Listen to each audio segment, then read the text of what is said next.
Camarades, bonjour, bienvenue à vous tous, bienvenue sur Canal, bienvenue dans la matinale et bienvenue dans Bonjour d'Algérie. On se retrouve après le numéro d'hier, je réinvente la langue française.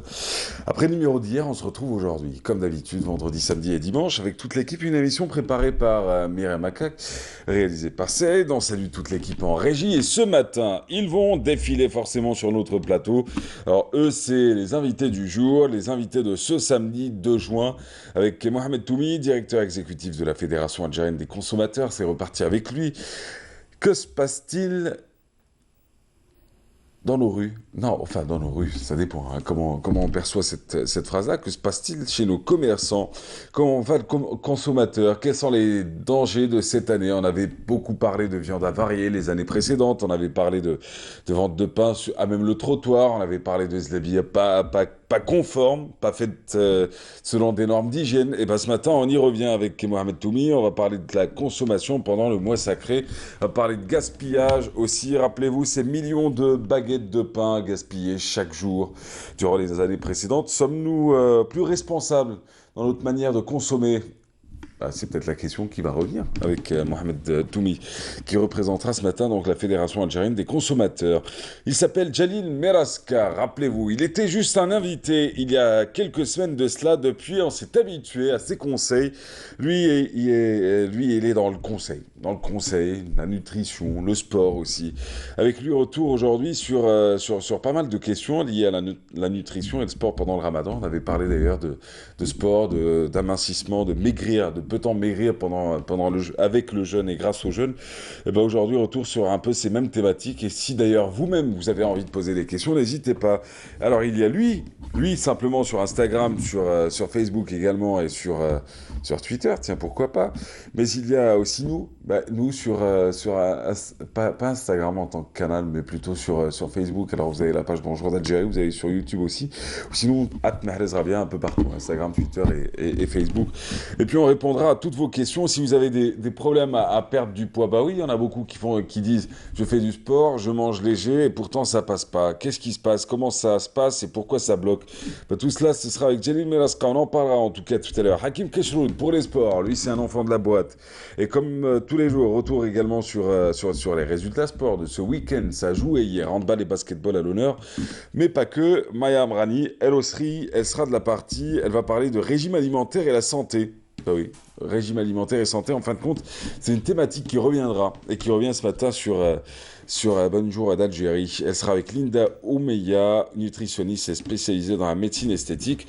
Et on parlera des événements Ramadan. Rappelez-vous, depuis quelques années, ça pousse un peu partout comme des champignons. Ces fameux événements qui ont du mal à décoller tout au long de l'année, mais qui cartonnent pendant Ramadan. Alors vous avez ceux qui organisent sur des plages, vous avez ceux qui organisent sur des rochers, vous avez ceux qui sont sur les hauteurs d'Alger, ceux qui sont dans des forêts, et ceux qui ont investi il y a quelques années déjà les musées. Et ils sont de retour avec cette année Dar Zmen. Ça se passe au musée des Antiquités et on en parle ce matin avec Shainez Karakash, qui est organisatrice du projet culturel d'Arzman, et Fares Tamash, qui est organisateur des soirées d'Arzman au musée des Antiquités.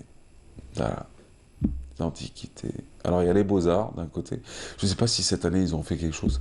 Sinon vous avez le musée des Antiquités, c'est près des Beaux-Arts aussi. C'est près de l'école des Beaux-Arts et non pas du musée des Beaux-Arts.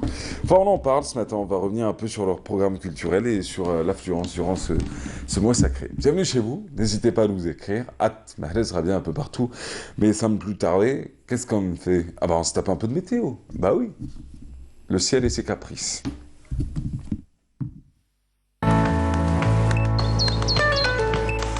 Suivez l'air du temps avec Mobilis. Mobilis, partout avec vous. Bonjour à toutes et à tous, excellent réveil, ravi de vous retrouver. Bien aujourd'hui, le temps restera variable au cours de cette journée. Nous aurons des passages nuageux plus denses vers l'intérieur, comme on peut le remarquer si bien sur cette carte prévue par Météo Algérie. Une activité pluvieuse orageuse plus marquée au courant de la soirée près des côtes ouest et centre. À l'est, le temps s'annonce relativement chaud, avec développement de quelques foyers orageux au courant de cette journée. À noter, après dissipation de brume, des nuages bas, un temps généralement voilé sur la partie, sur les régions côtières de l'est. Sur la partie sud, on traîne un ciel souvent voilé, parfois nuageux, avec quelques faibles pluies vers l'extrême sud, le Sahara central, le Sahara oriental. Des foyers orageux sont prévus au nord Sahara jusqu'au sud des oasis. Les températures pour cet après-midi, elles restent stables et agréables avec 26 degrés à Alger, à Anabaskikda, 27 à Batna, 33 à Guelma, 28 pour Dulfa, Sétif, Al-Bayad, la wilaya de Chlef, 24 à Tlemcen, sur la partie sud, 36 pour Béchar, Gardaya, 37 à Biskra, 42 Ilizi, Hassim Saoud, entre 42 et 43 au Sahara central, 46 pour l'extrême sud, 36 à Tindouf et enfin 38 pour Tamanrasset et Janat. Aujourd'hui, le soleil se couchera à 20h01. Les nouvelles du ciel continuent sur le site les3w.meteo.dz. Merci pour votre attention. Excellente matinée encore une fois et à tout à l'heure.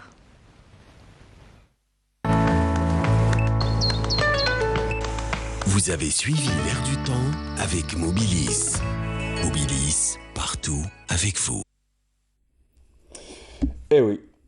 Nous aussi, on est partout avec vous. Hein. Encore plus présent que d'habitude, 24 sur 24, 7 jours sur 7. Bah, c'est peut-être pas la matinale qui vous accompagne, quoique la matinale est la seule qui est rediffusée à 1h du matin. Ça permet à ceux qui sont sur un autre fuseau horaire, sur... Enfin, vous l'aurez compris, quoi, dans un autre monde, de pouvoir suivre l'émission. Allez, bienvenue chez vous. N'hésitez pas à nous écrire. Nous, on se retrouve dans quelques instants. On va parler des consommateurs ici en Algérie. Et pendant ce mois sacré, il est plus beau que jamais, j'ai envie de dire. Je le connais depuis quelques années. Je commence à m'habituer à lui. Alors, en tout cas, un ramadan sans lui, c'est pas possible. Ah non. Ah, ça serait pas mal. Une anti-pub pour... Ah oui. Alors, non, il sera avec nous dans quelques instants. Mohamed Toumi, directeur exécutif de la Fédération algérienne des consommateurs. Alors, quels sont les problèmes récurrents cette année? De quoi se plaignent nos consommateurs? Quels sont les dangers qui nous guettent au quotidien? Sommes-nous de grands gaspilleurs, oui ou non, après ces millions de baguettes gaspillées chaque jour durant le Ramadan 2017? Les réponses, ce sera avec lui, mais ce sera juste après cette pause musicale avec la petite protégée de Hassan al-Bchari. Il s'agit de qui? Souad Asla. On se retrouve juste après.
C'est la belle musique, hein. Quoi? C'est la belle musique, hein. Vous êtes un menteur, monsieur Toumi. J'adore. Nous étions en train de discuter pendant toute la période de la chanson. Je ne sais même pas si vous avez...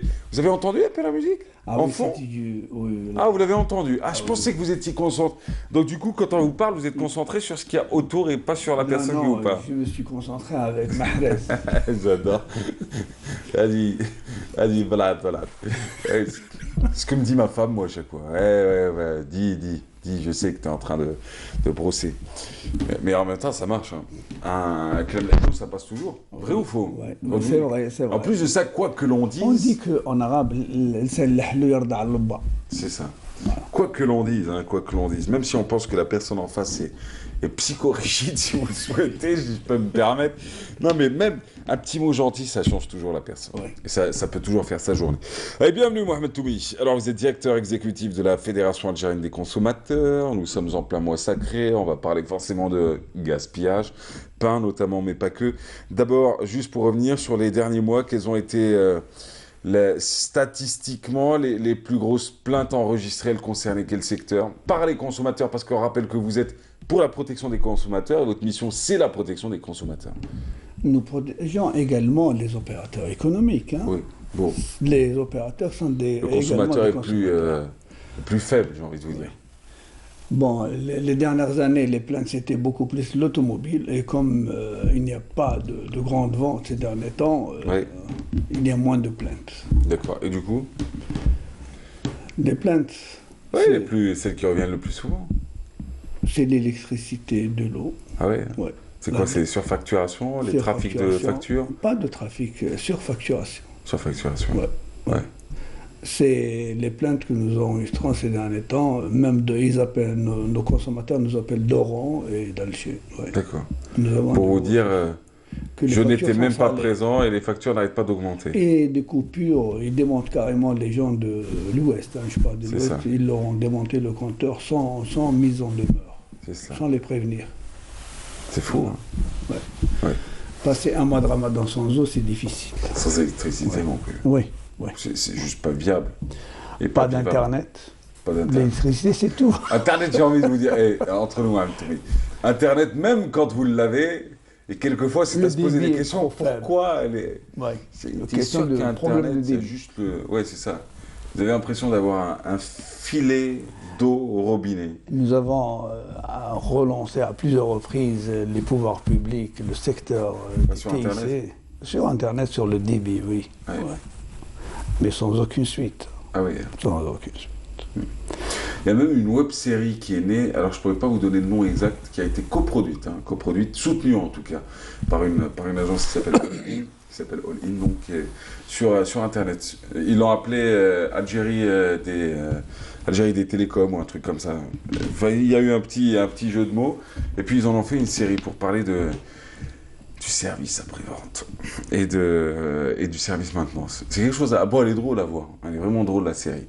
Après, on salue les milliers de personnes qui travaillent chez Algérie Télécom, mais c'est vrai que pour des millions de gens, c'est assez rude, quoi, au quotidien de pouvoir vivre un monde digitalisé ou un monde 2.0. Le service après-vente n'est pas opérationnel à 100% en Algérie, ça, je vous le confirme. Je peux me plaindre auprès de vous? Mais vous êtes déjà plaigné une fois. Non, je me suis plaint, oui, une fois, mais pas officiellement. Je vous ai demandé conseil, rappelez-vous bien. Je ne suis pas venu officiellement à la fédération. Le rôle de la fédération, c'est quoi? Le conseil. Je vous ai dit l'orientation, l'information et conseil. Je vous ai dit, j'ai acheté une cuisine à temps qui dépassait tout entendement. Pendant 2 mois, on vous a fait pendant si je me souviens bien, c'était quand vous m'avez présenté le problème, 6 mois. C'était 6 mois, Vous n'avez pas été indemnisé. Ah non. Si, je crois qu'on m'avait enlevé à 0,5%. C'est insignifiant. Ce qui représentait... ce qui représentait le prix du micro, je pense. Non, mais après, c'était pas ça qui me dérangeait, moi. Ce qui me dérangeait, c'était... le délai de livraison. C'était le délai. C'est pas... Quelquefois, on n'a pas... C'est pas derrière l'argent qu'on va courir, c'est derrière autre chose. Non, j'ai une autre plainte. C'est avec plaisir. Oui, je la prendre en charge. Pour ceux qui nous regardent, parce que juste après, on parlera de Ramadan. Oui. Allez, tiens, pour ceux qui nous regardent, qui vont peut-être se reconnaître dans cela. J'achète un outil électroménager. Oui. J'achète dans l'absolu, j'achète. On se reconnaîtra tous dans ce jeu.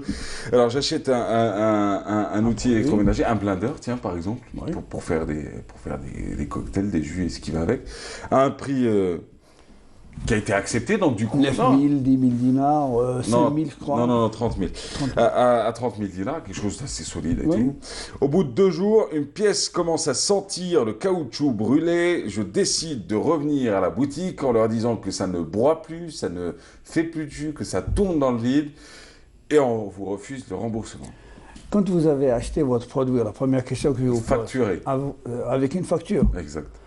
vous avez le plein droit de se faire remplacer le produit, Oui. c'est-à-dire le produit lui-même, Oui. ou de se faire rembourser. Je vous annonce une très bonne nouvelle. Qui est Il y a un article dans la loi de la protection des consommateurs et de la répression des fraudes, Oui. Ce qu'on appelle le droit de rétractation. Droit de rétractation. Oui, Je regrette de l'avoir acheté. oui. Vous avez un délai de 15 jours. Attendez, il y a des conditions à cet article-là. Il faudrait, comme dans certains pays européens Oui, ou du continent américain, oui.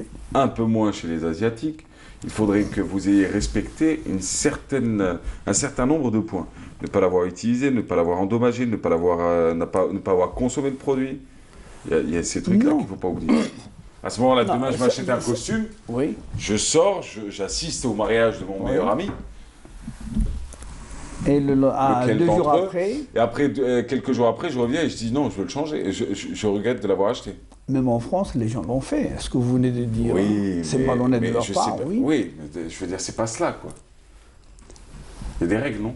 Non. Il y a des règles. Et il faut le rendre. Bon, si vous l'abîmez, vous n'avez pas le droit. Vous l'avez abîmé, vous ne pouvez pas le retourner à votre fournisseur. C'est tout à fait, c'est logique. Mais Mais il est j'achète un possible. costume. Il ne me plaît pas. Je peux le restituer à mon fournisseur. ok. Et vous avez un délai de 15 jours. Ça, c'est. J'ai participé personnellement au niveau de la commission économique de l'APN. Ouais. Et nous avons introduit cet article. Et nous avons combattu pendant 3 années pour faire introduire ce. Et elle est passée Ouais, et cette fois-ci. cet article est passé. Ouais. Voilà, c'est Ça, c'est une super bonne ça. nouvelle pour les consommateurs. Donc j'ai 15 jours pour rendre mon blender. Ouais. Et non, votre blender, c'est pas ça. Il est défectueux. Il est sous garantie. Il n'y a pas de garantie dans ce pays. Nous je vais vous sommes dire, là. parce qu'on Nous rentre, sommes on là. rentre dans la thématique, parce que c'est vrai que je ne vais pas non plus rester que sur des questions un peu généralistes et anecdotiques. On va rentrer C'est dans le un gaspillage, exemple, mais hein. juste, je vais vous le dire, je tournoyais, si vous le souhaitez, dans cette boutique. Eh ben, vous et une connaissez. dame m'a dit, vous savez, monsieur, vous devriez le... Je vous jure, c'est pas moi qui vous ai invité, Oui. dites-le à la télé, dites-le à la caméra, c'est qui vous a appelé? C'est C'est Myriam, c'est la chef de l'émission. Akak. On est d'accord. Donc du coup, je Ouais. savais, limite, je savais pas, il y a 24 heures encore, que vous allez venir. Je vous jure, la dame m'a regardé et me dit, Monsieur Rabia, vous savez très bien que le service après-vente n'existe pas dans un pays comme le nôtre, si ce n'est chez certaines Vous marques. pouvez me Et elle finit transmettre avec, je vais vous dire, chez certaines marques, j'ai bien précisé, et elle m'a dit, vous devriez développer une thématique. J'ai dit, on ne mélange pas privé et... Professionnel. On revient à notre thématique du jour, Mohamed Toumi. Si vous permettez, Arabi, Allez, on va parler. vous me va parler transmettez Ramadan. votre. Je vous retransmets rien, moi, ça y est, c'est bon, je vous ai dit ce que je pensais, je pense que la personne a bien regardé, et ça suffit Je largement. prendrai votre affaire en charge, gratuitement bien sûr. Nous intervenons gratuitement, bénévolement. Et je vous promets que vous aurez votre nouveau blender. Je vais être protégé par la fédération. Allez, on y va, on va parler Ramadan. Parlons Ramadan, Mohamed Toumi, vous êtes directeur exécutif de la Fédération algérienne des consommateurs. On va parler de gaspillage. Il y a une année, hein, pas plus, pas moins, on s'était retrouvés sur ce même plateau. Ouais. D'ailleurs, chaque année, on s'y retrouve et c'est un plaisir. On avait parlé de gaspillage de pain. On parlait de plusieurs millions de baguettes. Vous pouvez corriger si vous le souhaitez. Oui, Plusieurs c'est millions tout à de fait. baguettes par jour. Tout à fait. Et alors, on en est où? Nous sommes toujours au même nombre, c'est 10 millions de bagages jour. 10 millions. 10 millions, c'est 10 10 millions millions consommés ou 10 millions gaspillés gaspillés? au niveau des poubelles. Pourquoi? Parce que j'ai dit la dernière fois quand je suis passé sur ce plateau, nos familles algériennes ne sont pas organisées. Si nous sommes 6 membres dans la famille, c'est les 6 membres qui achètent du pain. Il n'y a pas une concentration au niveau de la famille, c'est le chef de famille qui doit décider qui achète quoi. Et vous savez, les 10 millions de baguettes jetées dans les poubelles revient à plus de 10 millions de dinars. Et d'autant plus que ce produit qui est acheté en devise, je dis bien en devise, c'est de la farine. Et vous ne savez pas pourquoi ces baguettes sont jetées. Bon, nous achetons en grande quantité, certes, et le pain également est de mauvaise qualité. Nous avons dit au ministère du Commerce qu'il faudrait améliorer la qualité, quitte à augmenter le prix du pain de la baguette. Et nous avons une mauvaise farine qui ne donne pas du bon pain et nous n'avons pas de boulanger professionnel. Les boulangers qui existent sur le marché sont formés sur le tas. Ce n'est pas des boulangers qui ont subi des formations professionnelles. Ils ont appris sur le terrain le métier de boulanger. Et si vous avez remarqué... Maintenant, vous critiquez plus le consommateur ou les artisans? Non, je ne critique pas, je dis la logique. Oui. C'est la logique, nous n'avons pas de boulanger professionnel. Ça se compte sur le bout des doigts les professionnels. Il n'y a pas de formation à ces boulangers.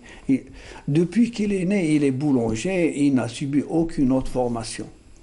Et si vous avez constaté l'intérieur, le labo, là où il fabrique le pain, là on façonne, on cuit le pain, la préparation, bon, c'est des équipements qui font. Il y a une façonneuse, il y a une pétreuse, certes, mais vous savez de quoi est composé le pain? De la farine, du sel, de l'eau et de l'huile. Et l'améliorant. L'améliorant, il est utilisé en grande quantité dans la pétreuse. Il n'y a pas des mesures, des normes à respecter. Voilà le problème. C'est l'améliorant qui est mauvais pour la santé publique, la santé du consommateur. Et vous savez, nous, les Algériens, nous consommons énormément de pain. Nous sommes de grands consommateurs de pain. Ouais. Et le pain est provocateur des problèmes de côlon. Selon le ministère de la Santé, nous avons pas mal d'Algériens qui souffrent du côlon. Et même, ils ont ce qu'on appelle le cancer du côlon. Il est provoqué par le pain. Nous mangeons en grande quantité. Entre autres, hein. Entre autres. C'est le ministère. Entre autres. Oui. C'est pas la seule raison, c'est pas la seule cause. Raison. Oui, bien sûr. Un cancer du côlon. Donc, il faut éviter de manger du pain. Nous étions, avec le ministère de la Santé, de lancer un décret pour réduire le poids de la baguette et réduire également le sel contenu dans du pain. De toute manière, vous connaissez les trois dangers qui nous guettent au quotidien. C'est les trois blancs. Sucre, oui, sucre, farine blanche, sel blanc. Le sel, et la le drogue. sucre. Bah oui, non, mais après, si on parle de blanche, bah oui, pas non plus. Mais les trois qui nous concernent directement, c'est les trois. D'ailleurs, le ministère du Commerce et l'ensemble des associations de protection de consommateurs, nous avons lancé depuis le 12 mai une campagne de sensibilisation sur la réduction des trois produits blancs. Beaucoup plus, c'est le sel et le sucre. Oui. Et tout ce qui est, on ne s'arrête pas là, le sel et le sucre. Même les limonades, ils contiennent beaucoup de sucre. Bah oui, même tout ce qui est non, on a parlé de la forme primaire quand on parlait du sel et du sucre. Après, le sel et le sucre, vous les retrouvez partout. Dans les gâteaux, dans les boissons. Alors, si vous le permettez, on va suivre un reportage réalisé par Nawal Abada sur la consommation durant le mois sacré. Allons-y, on se retrouve juste après. Le mois de Ramadan, une période souvent assimilée à la consommation excessive.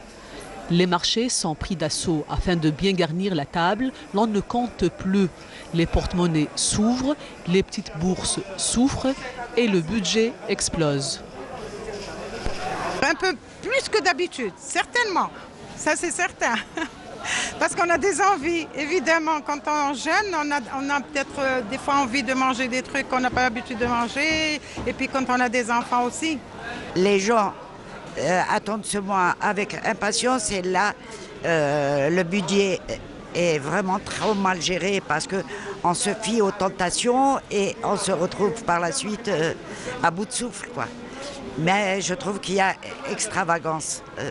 Franchement, le budget de l'Algérien se fait ressentir en mauvais état pendant tout le mois. Voilà. Le mode de consommation, comme je l'ai déjà dit, les viandes blanches ou la rouge et les fruits, mais les légumes, je ne pense pas. Hein. Les gens ne consomment pratiquement pas de légumes en Ramadan. Hein. Les sucreries, évidemment, et voilà. Et automatiquement, les prix flambent. On déborde du budget. Même si on essaye de freiner, c'est pas possible. Ce n'est pas possible. On dépasse de beaucoup, parce qu'on a tendance à acheter plus de viande. C'est les viandes. On achète beaucoup de fruits, في رمضان. Et c'est ça qui est cher en Algérie. C'est les viandes et les fruits, c'est pas les légumes. On ne consomme pas beaucoup de légumes في رمضان. C'est les fruits et les viandes que je trouve vraiment, il y a une grande exagération, on ne peut pas faire autrement. On verse dans le gaspillage. Ça dépend. Il y a des gens, oui, je dirais carrément, c'est du gaspillage. Vraiment, c'est désolant. Tu fais surtout le pain. Quand vous voyez la quantité de pain qu'achètent les gens, ils vont des dizaines de personnes. C'est devenu vraiment insoutenable, surtout Ramadan. Je suis partie acheter juste des épices. J'en ai eu pour 60 000 d'épices. 600 dinars d'épices. Quand vous voyez, c'est des choses que j'achète pas régulièrement, mais c'est Ramadan, on est obligé. Parfois, on a recours à l'endettement. À l'endettement? À l'endettement, oui. Pas une forte somme, mais quand même, on a quand même recours à l'endettement.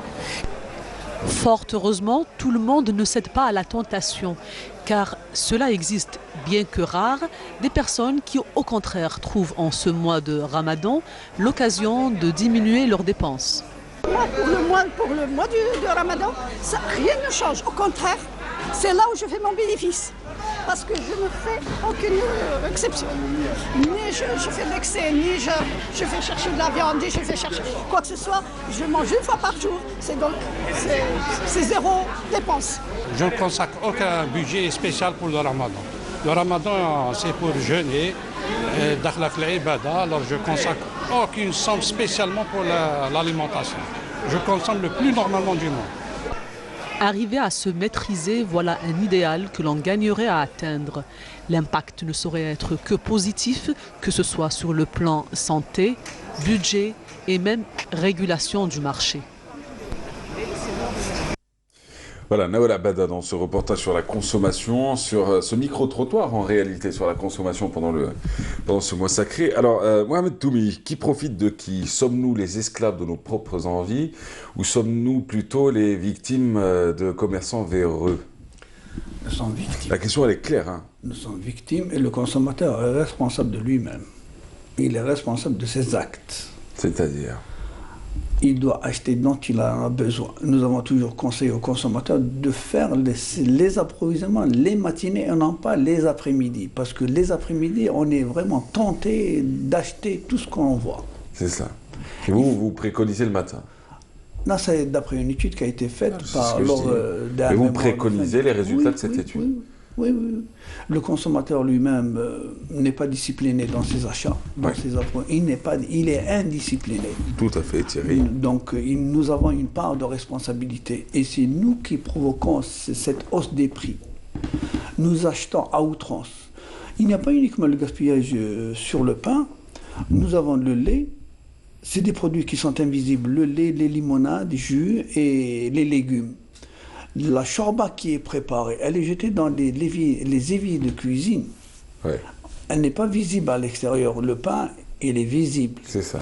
Vous savez que... En termes de gaspillage, c'est-à-dire on ne connaît pas réellement le... Oui. Les services de nettoyage, au niveau uniquement de la wilaya d'Alger, il y a 7 tonnes de pain qui sont collectées pratiquement tous les jours. Je dis bien 7 tonnes.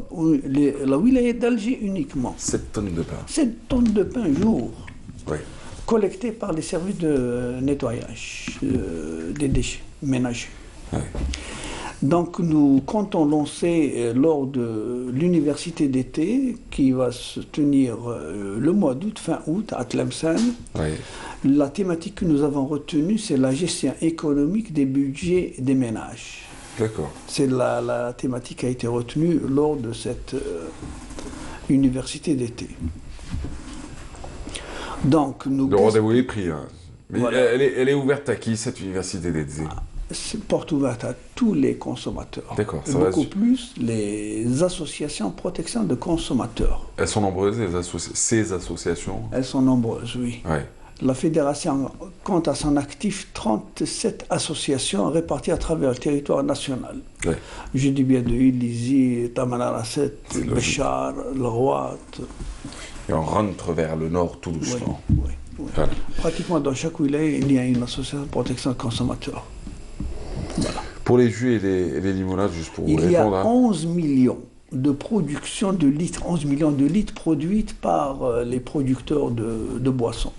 11 millions de litres. J'allais vous dire que jamais, durant l'année, ils ne font un aussi bon chiffre que durant le mois sacré. Exact. Alors que le mois d'août est le mois le plus chaud, le mois de juillet est le mois avant le plus chaud, t'as compris. Et alors que c'est pendant Ramadan que ça vend le plus. Exact, Ouais. exact. Vous savez, il y a Du poison. 11 millions, c'est du poison, Ah carrément, bah oui. oui. 11 millions de litres produits quotidiennement. Sur les 11 millions, il y a 50% vidés dans les éviers de cuisine. Je dis bien 55 000 litres vidés. Ouais. Et nous avons toujours appelé aux producteurs de réduire la bouteille de 2 litres. Elle ne doit pas exister en Algérie. Normalement, elle ne doit pas exister. C'est les formats XXL. Ouais. C'est les formats américains. Ouais. Ouais, c'est super size me, quoi. Parce que vous ouvrez une bouteille de 2 litres, Ouais. vous consommez, disons la famille consomme 1 litre, il reste encore 1 litre. Le litre qui reste est jeté. Est jeté, ouais. Il est jeté. Oui, mais vous savez très bien que on achète des fois 2 litres parce que la bouteille de 2 litres ne coûte que 25 à 30% plus cher que la bouteille d'1 litre. Ouais. Donc c'est aussi l'aspect économique qui l'emporte sur... Mais ça, c'est du gaspillage. Et vous Maintenant, savez moi, que... je vous ai dit. Oui, oui. Et c'est vous vrai. en faites ce que vous voulez. Oui, oui, c'est vrai. Je sais. On va prendre la C'est ce bouteille d'eau, qu'on par appelle- exemple. Oui. La petite bouteille d'eau coûte 12 dinars au gros. Je peux vous donner tous les prix, hein, ce que vous voulez. Les chocolats, les trucs. Je vous dis même combien elle fait la boîte de chocolat Non. italienne, là. Elle est à 950 dinars au gros. C'est devenu 1 kilo de foie, quoi. Bientôt, ça va être ça. 1 kilo de foie, une boîte de... Non, mais juste pour vous dire, vous avez la bouteille d'eau, par exemple, la petite, elle fait 12. La grande, d'1,5 litre, alors qu'on passe à 3 fois la capacité, elle est à 15. On parle bien du gros, hein, plus que... Oui, oui, oui. Enfin, non, un peu plus. Elle est à 21 plutôt. Alors que celle de 2 litres, chez certaines marques qui la produisent, Oui. elle n'est que de 2 dinars plus chère que celle d'1,5 litre. Un litre, oui. Bon, ce qu'on appelle les bouteilles familiales. J'ai dit ça, Oui. j'ai dit rien. On est bien Non, d'accord. nous avons toujours demandé aux producteurs, même au pouvoir public, d'interdire carrément les grandes bouteilles. Pour les limonades, hein, pas pour l'eau. L'eau, c'est important. Limonade, je ne parle pas de l'eau. Hein. Ah oui. L'eau, nous avons toujours conseillé de consommer beaucoup d'eau que de boissons. C'est logique. Voilà. Voilà. Ouais. Et vous savez que nous gaspillons pas uniquement les jus ou les limonades, Mais- il y a également le contenu, le sucre. Ah bah oui. Le sucre qui est subventionné, qui est plafonné plutôt par l'État. Qui est plafonné. Et subventionné. Vous dites, Plafonné, on est plutôt... plafonné, Vous êtes, plafonné. ah, il n'est pas Plafonné, subventionné. il n'est pas subventionné. Qu'est-ce qui est subventionné chez nous? C'est le pain, la farine, le pain, enfin, la farine, le lait. le lait. Le lait, Enfin, la farine, l'électricité. Oui. c'est pas... oui, l'électricité et le gaz. Oui, l'électricité et le gaz. Mais dire non à oui, tout. oui. Non, alors, par contre, le sucre, non.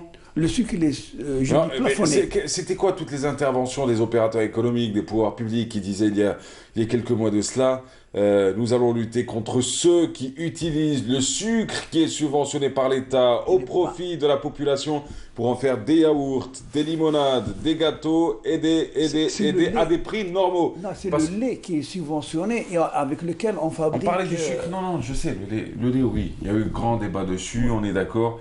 D'ailleurs, il y a une campagne de l'État pour aller chasser les literies qui ont un agrément, mais qui détournent le lait destiné à produire la d'autres population, produits. non, qui le détournent pour le revendre à des industriels. Ça, c'est vrai. Il y a la chasse à la vraie sorcière cette fois-ci. Non, mais je vous parle du sucre qui est utilisé par les vendeurs de boissons, qui est un sucre, je vous l'ai dit, qui a été dénoncé par les pouvoirs publics comme étant un sucre subventionné. Maintenant, vous me dites plafonné, quelle est la différence entre les deux? Non, vous savez que les opérateurs, tels que les producteurs de yaourt, par exemple, ils sont obligés d'importer leur propre sucre. Ils ne doivent pas utiliser le sucre vendu par... Les vendeurs de limonade, vous savez très bien qu'ils profitent du sucre qui est destiné Oui, à la population, au prix qui est destiné à la population, pour vous revendre ensuite leurs canettes à des dizaines et des dizaines de dinars. plafonnée, et l'huile, je m'excuse de vous interrompre, il y a l'huile qui est plafonnée, Oui. l'huile de table. Hein. Ouais, il y a également les carburants qui sont plafonnés. Oui. Essence, mazout, ils sont également plafonnés. Quelle est la différence entre plafonné et subventionné? Si- Parce que plafonné- selon certains membres du gouvernement, on devrait s'estimer heureux de pouvoir de payer notre carburant que 34 ou 35 dinars le litre de sans plan. Donc vous savez que j'ai une voiture sans plan. Bon, au moins je pollue pas. Mais Moi ils disent que si on habitait à Paris, on paierait 10 fois plus. Mais à Paris, j'ai un salaire de 10 fois plus aussi. Je veux dire, il y a des logiques aussi. Non, mais juste pour dire, mais quelle est la différence entre plafonné et subventionné? Plafonné, le prix est limité. D'accord. Est limité. Tandis subventionné, il y a aussi une injection de l'État qui prend en charge. Vous voulez dire que le sucre actuellement, il est juste plafonné par rapport à des marges bénéficiaires des opérateurs économiques, mais que c'est le vrai prix à l'international? C'est-à-dire que ceux qui nous ont dit que le kilo de sucre devrait coûter 120 dinars, vous savez que le sucre est un produit boursier. Oui. Il est boursier. Quand il était au niveau de la bourse, il a baissé à, je crois, il devrait se vendre en Algérie parce qu'au niveau de la bourse mondiale a baissé. Le cours ici en Algérie était toujours plafonné à 85 dinars le kilo, vente détail. Hein. Et nous avons saisi les pouvoirs publics de baisser le prix parce qu'à l'international, les prix ont baissé. Et nous, on n'a pas baissé. Ils étaient toujours plafonnés. Vous avez déjà vu un prix baisser en Algérie entre nous? Allez, dites-moi un seul exemple, vous qui êtes à la Fédération des consommateurs. Je vous libère parce qu'il reviendra la semaine prochaine. Moi, j'aime faire une émission qu'avec des habitués, tu vois. Là, au moins, tu es sûr de ce que tu vas t'attendre. Non, mais sérieusement, est-ce que vous connaissez un seul prix en Algérie? Ça intéresse tout le monde. Je suis tout à fait d'accord. Une voiture a baissé? Au contraire, elle a augmenté. Mais j'ai toujours dit que quand la voiture était importée, elle coûtait moins cher qu'elle est montée, on l'a produite ici chez nous. Les prix ils ont augmenté par rapport à l'importation. Donc nous avons dit pourquoi faire bénéficier uniquement les opérateurs, ces concessionnaires, ils sont exonérés de TVA, ils sont exonérés de droits de douane, ils sont exonérés de pas mal d'impôts. Et c'est le consommateur qui paye. Alors on a tout dit. Au bénéfice des opérateurs économiques. Merci à vous. C'est moi qui vous remercie. Juste pour vous dire, le sucre est considéré aujourd'hui, et il y a d'ailleurs des campagnes de lutte contre la consommation du sucre, est considéré comme étant une vraie drogue. Aujourd'hui, dans le monde, hein. Et vous avez de grands... Le sucre provoque des maladies cardiovasculaires, vous le savez aussi bien que moi. Aussi, mais pas que. Hein. Problème d'obésité, on en passe, et c'est les dangers qui guettent nos futures générations. Monsieur Toumi, merci à vous. C'est moi qui vous remercie, monsieur. Vous saluerez la fratrie. Vous revenez la semaine prochaine, on continuera sur la même thématique en espérant que d'ici là, vous puissiez nous annoncer que nous avons freiné un peu la frénésie de la consommation du pain et de son gaspillage. Je demande aux consommateurs d'éviter la surconsommation et d'axer sur la nutrition sanitaire. Et en parlant de nutrition, il y en a deux qui nous en parlent ce matin, Maya Brani et son invité nutritionniste, mais aussi Djelil Meraska qui sera sur le plateau dans quelques instants. Il est conseiller. Ah bah oui, conseiller dans le sport, dans la nutrition, dans les deux. Ou la nutrition du sport ou le sport de la nutrition. C'est pas mal ça. On va en parler en tout cas dans quelques instants, mais juste avant. Bonne journée. Je vous dis pas Sahar Torek, il est encore tôt. Sahar Danak. Ça passe. Sahar Torek à 9h du matin. Le mec, il a une merguez dans la tête, tranquille. Alors du coup, nous on se retrouve juste après ce portrait de Hicham Lahrache, un chocolatier. C'est signé une de nos consoeurs qui s'appelle Hasiba, qui est à découvrir. Alors c'est le fameux chocolatier qui vivait aux États-Unis, qui a une vie un peu... C'est Hasiba Abdallah, bien évidemment, et qui a une vie à découvrir. Moi, je vous dirai ce que j'en pense juste après. Allons-y. Hicham Lahrache est un Algérien et il est l'un des meilleurs maîtres chocolatiers au monde. Cela fait 4 ans qu'il n'est pas rentré en Algérie. Ah ouais, bien sûr. Depuis. On avance. Les retrouvailles avec les siens lui sont très importantes. Sa famille est sa principale source de détermination. Il a toujours aimé la cuisine, ouais. Mais il s'est lancé. Je l'encourage de toute façon à chaque fois. Elle a les larmes aussi, les dames. Oh, ben ça me fait grand bien. Je suis bien heureuse qu'il soit en bonne forme. Puis moi je l'ai connu très jeune, alors c'est normal. Hein. Après des études en Suisse, puis en France, Hicham s'est installé en Floride, aux États-Unis, où il a commencé son aventure. Son rêve américain se réalise. Et je suis tombé amoureux de ce métier, de cette passion que je la fais avec amour, avec grand amour. En 1994, hein, j'atterris aux États-Unis et puis je suis resté depuis. Et j'avais de la chance de rencontrer des grands chefs de renommée internationale qui m'ont tout de suite apprivoisé. C'est un monde qui est très spécial, qui est très fermé. Et puis dès qu'on t'accepte à l'intérieur, vous êtes dedans et vous ne sortez plus. Si vous êtes passionné, ça y est, votre vie recommence.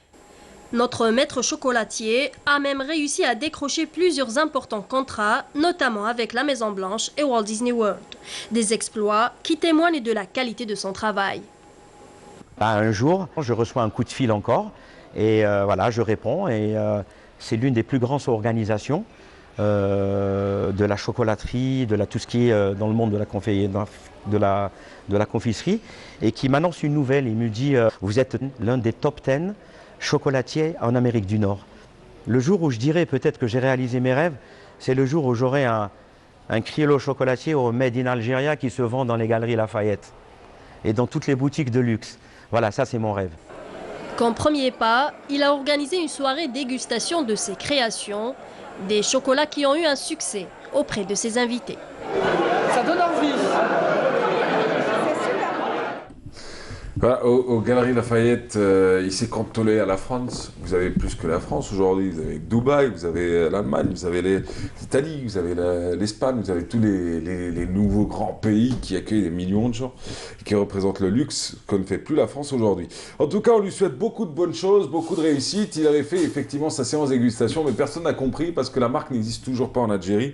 On pensait qu'il allait annoncer cela, il ne l'a pas annoncé. On lui souhaite bonne chance en tout cas dans son parcours de maître chocolatier. Hicham Lahrouch, un reportage ou un portrait signé Hassibab Abdallah. Allez, quant à nous ce matin, on va parler nutrition. On sort du chocolat. C'est votre dada le chocolat ou pas du tout, Djalil Meraska? C'est mon péché mignon. Ah oui, c'est votre péché mignon. Je pensais que vous alliez me dire mon ennemi. Le chocolat, on peut le consommer quand même. Bien sûr, on peut tout consommer. Hein, mais après, c'est l'adage avec modération. C'est cela, tout simplement. Juste gérer ses quantités, c'est tout. Conseiller en nutrition du sport, ça passe. Oui. Votre page, c'est DZ Fitness et Nutrition. Ça passe aussi. Facebook, Instagram, YouTube. Twitter, non? Non. Non, vous devriez. C'est des messages rapides. Ouais. Tu saoules pas les gens. 130 lettres et c'est réglé. Mais ça pourrait se faire. Ouais, c'est cool. En plus, il y a une grande communauté. Ouais, plus intelligente. Hein. Ah oui. Alors, très intelligente. Pour une fois. Ouais. Non, Twitter, c'est intelligent. LinkedIn aussi. Ça dépend. À part ceux qui te mettent leurs photos de profil qui changent chaque jour sous des parasols avec des tongs. Alors, du coup, Djalil Meraska, aujourd'hui, on va parler de sport. On va parler de sport, nutrition, on va parler de ramadan. Alors, on va commencer par jeûne et sport, ça va ensemble ou pas? Jeûne pour jeûner et sport pour sport. Oui, justement, on va en parler un petit peu sur le plan physiologique. Alors, ça donne quoi? Ça donne d'excellents résultats. Donc maintenant, on a, d'après les dernières études, les études scientifiques qui prouvent que, vous savez, maintenant les étrangers font beaucoup le jeûne intermittent. Donc c'est un des jeunes, ils le considèrent carrément comme un régime alimentaire. Ouais.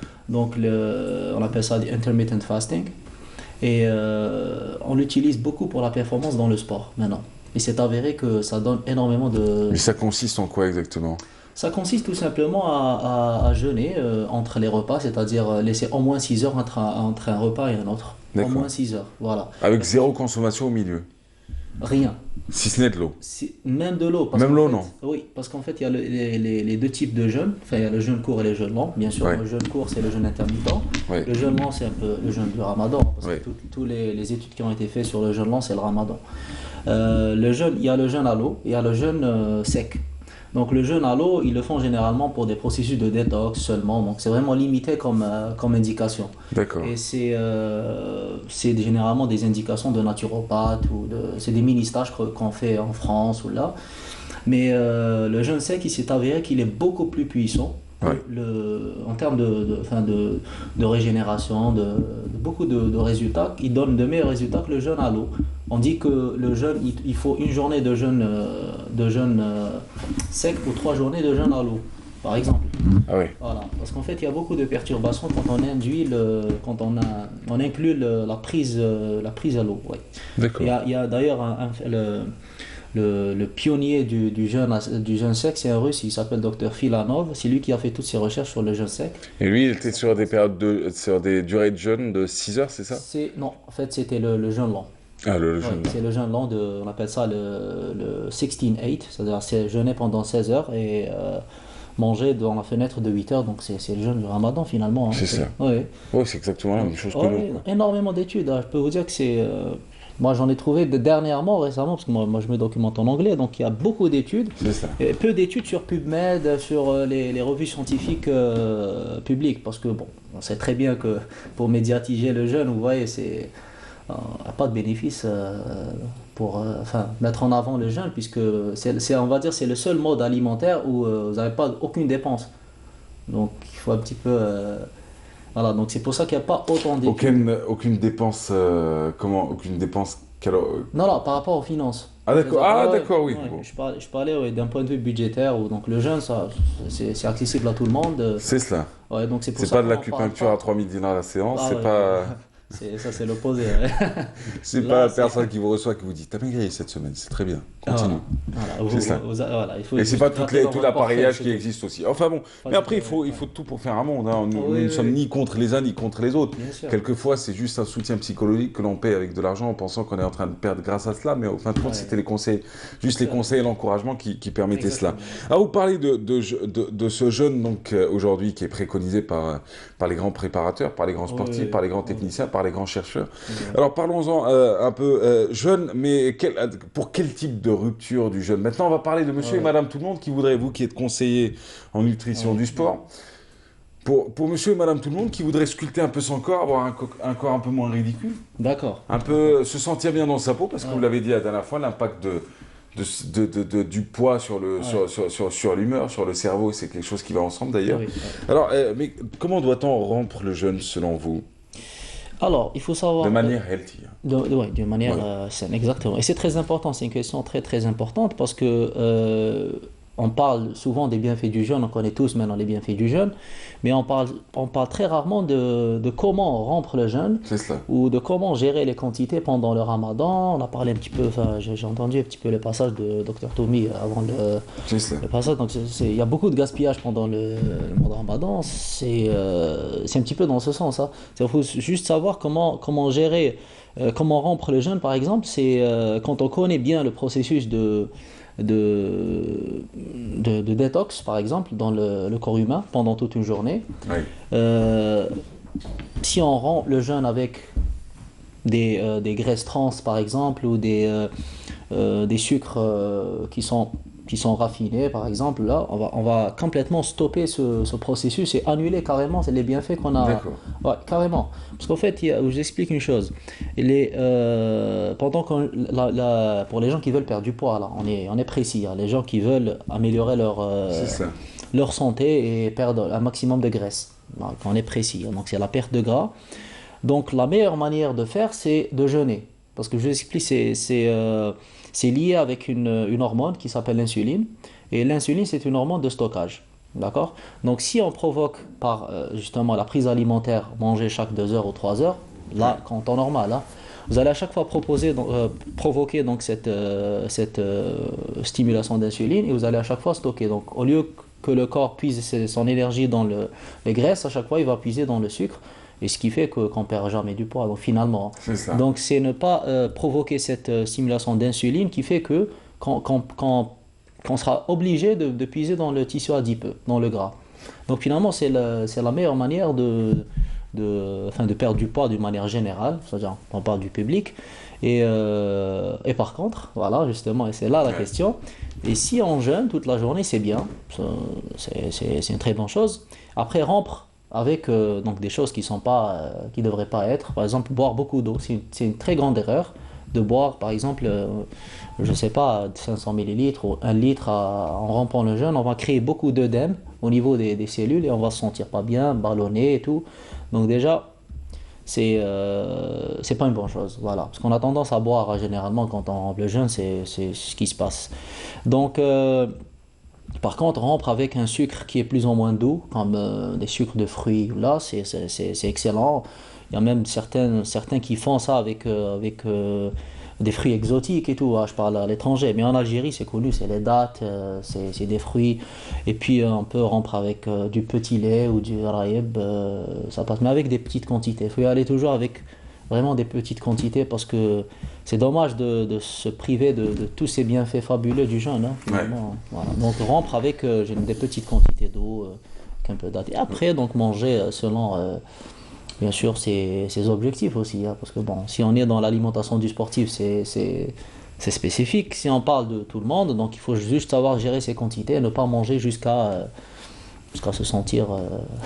Un coach installé au Canada parlait la dernière fois sur Internet d'un nouveau concept qui était celui, pour la perte de poids, qui était celui du Fighting Adaptations. Je ne sais pas si vous en avez entendu parler ou pas. C'est cette capacité du corps à s'adapter. À s'adapter à toutes les situations. Vous le privez, il s'adapte à votre manière de vous priver. Vous lui donnez de la nourriture abondamment et de manière sauvage, il s'habituera aussi à cela. Et il parlait de ces nouvelles méthodes qui naissent aujourd'hui en Amérique du Nord, qui se propagent un peu partout dans le monde, qui sont celles de... J'avais oublié ma sonnerie. Bonjour. J'ai une question. Ok, je vais la lire dans 2 secondes. Alors du coup, et donc qui parlait de lutter contre l'adaptation du corps lui-même et de sa mémoire en étant hyper strict sur des périodes de régime alimentaire, mais ensuite de relâcher complètement la pression au minimum un soir par mois pour désorienter le corps pour ensuite reprendre sur cela. Qu'est-ce que vous en pensez? Oui, c'est un petit peu ça. Sur la diète, reprendre sur la diète. Oui, sur la diète. Ça, c'est c'est un petit peu dans le cadre d'un régime restrictif, hein, parce qu'on est dans la limitation des calories, par exemple. Et quand on fait une période prolongée de régime restrictif, il faut à un certain moment...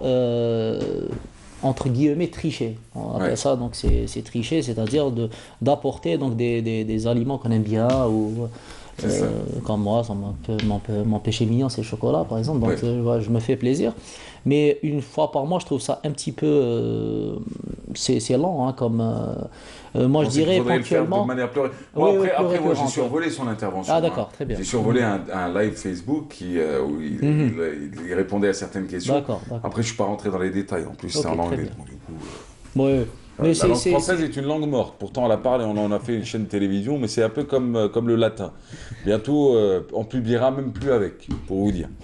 Donc, du coup, c'est ça. Je vous disais, lutter contre l'adaptation du corps. Il disait, il faut choquer votre corps pour que votre corps ne s'habitue jamais. Parce qu'à un moment, vous allez pas manger, vous allez faire du sport et pourtant votre poids ne va pas bouger. C'est vraiment, ça c'est lié directement au métabolisme énergétique. C'est-à-dire si on stimule pas, parce qu'en fait c'est la fonction de la thyroïde qui permet de freiner ou de ralentir le métabolisme. Donc si on reste sur une restriction calorique assez longtemps, donc il y aura forcément un métabolisme qui sera au ralenti. Donc on ne perd pas du poids par exemple. C'est ça. Donc et c'est ce qui se passe aux jeunes, hein, c'est la même chose. Quand on jeûne, et peut-être que certains vont me contredire, quand on jeûne, il y a des études qui ont montré que le métabolisme il est accéléré, contrairement à ce qu'on dit, il est au ralenti. Bien au contraire, puisque tout est lié avec l'endocrinologie, donc principalement l'insuline. Hein. Donc si on sait manipuler l'insuline, finalement on sait manipuler tout dans le corps humain. C'est vraiment l'hormone qui permet de réguler le poids, on va dire. Voilà, donc ça se passe à ce niveau. Et puis, vous savez qu'avec le jeûne, chez le sport, pourquoi on pratique le jeûne intermittent ou le jeûne? C'est parce qu'on a constaté qu'il y a aussi des boosts d'hormones de croissance qui se fait naturellement pendant le jeûne. C'est cela. Chose qui arrive, sauf pendant le sommeil profond ou pendant l'exercice intense. Ça participe au boost de la GH, c'est un hormone de croissance.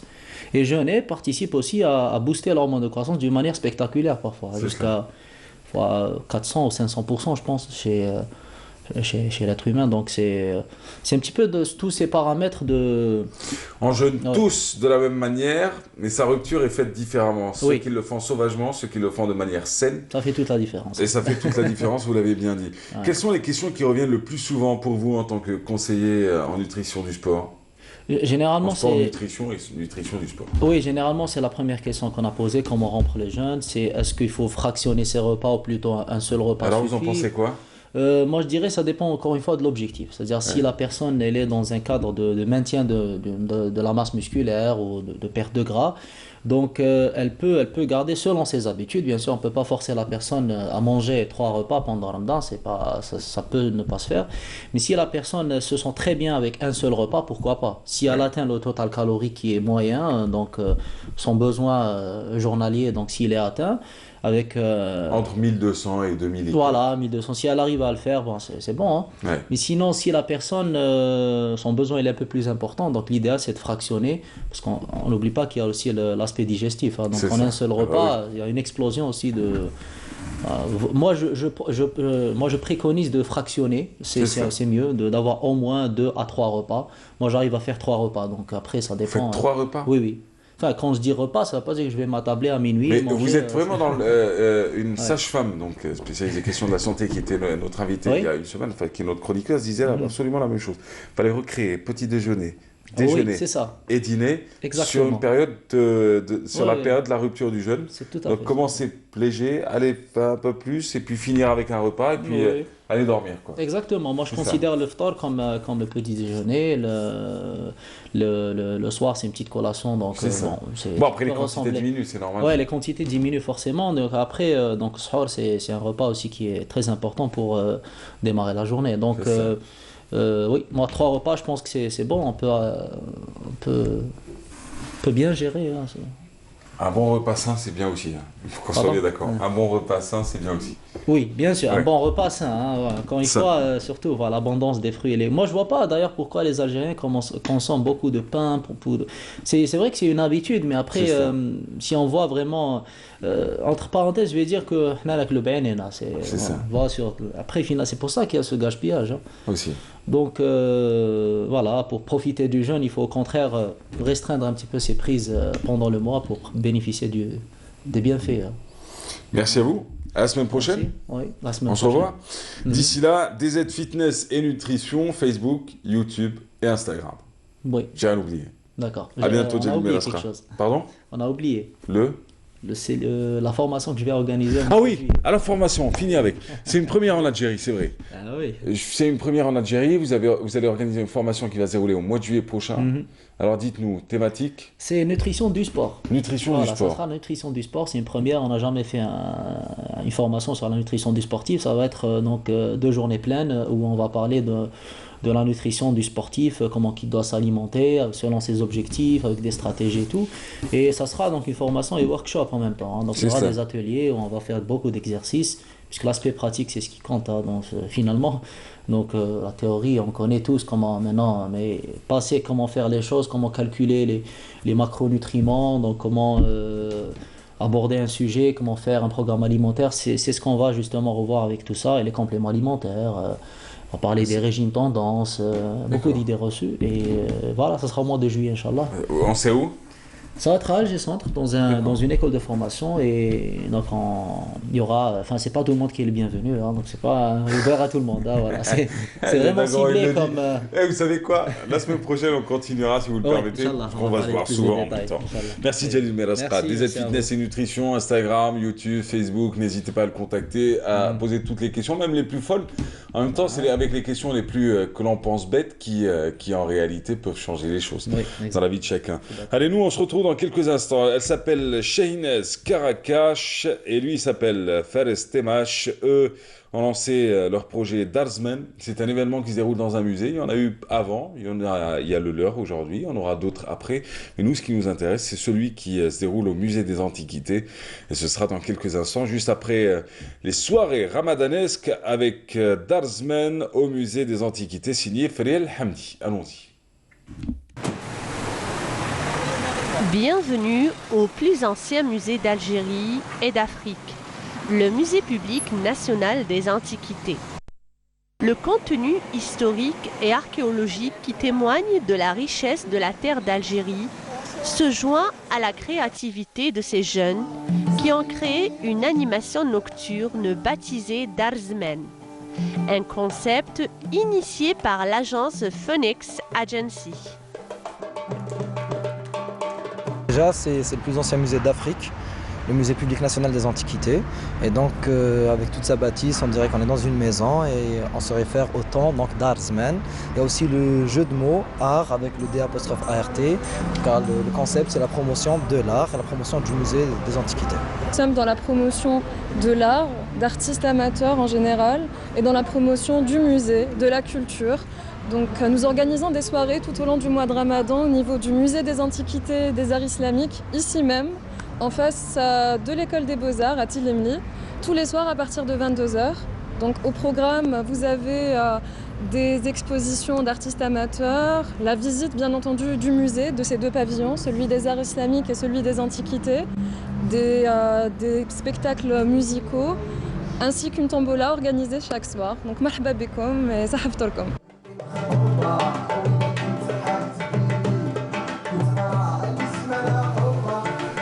Le concept d'Arzmen est un événement culturel visant à promouvoir le musée et aussi à donner un espace de création artistique pour les jeunes artistes prometteurs dans tous les domaines.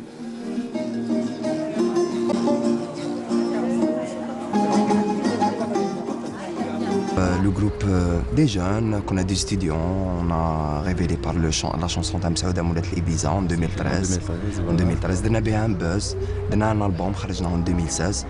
Pour اليوم رانا حاضرين في ايفينمون تاع دار زمان اجنسي فينيكس داروا لنا en même temps découvrir le musée, en même temps ils découvrent le groupe تاعنا. On essaie de faire des programmes pour le Ramadan, une ambiance familiale. يفوليو لا جورني كومبليكا فصالمين كان اللي يخدم كان اللي يطيب كان فوالا دونك في لافان واحد شويه يضحك شويه يخلوا يروحوا شويه في لافان كومبوزيتيف. On passe, ça fait une semaine qu'on passe des soirées ici avec de jeunes musiciens et d'autres artistes ici. Toutes les soirées ramadanesques de 2018. Une visite au musée est programmée rien que pour les amoureux de ces lieux historiques qui nous font voyager dans le passé.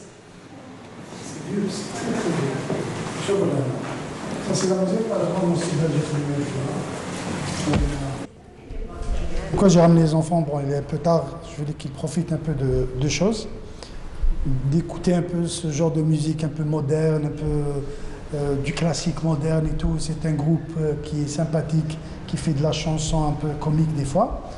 Et en plus, c'est quelqu'un de la famille qui le voit un peu, il le voit que dans le domaine familial et tout. Là, il le voit un peu dans le domaine de chant, d'artistique et tout. Et deuxièmement, parce qu'il y a les musées.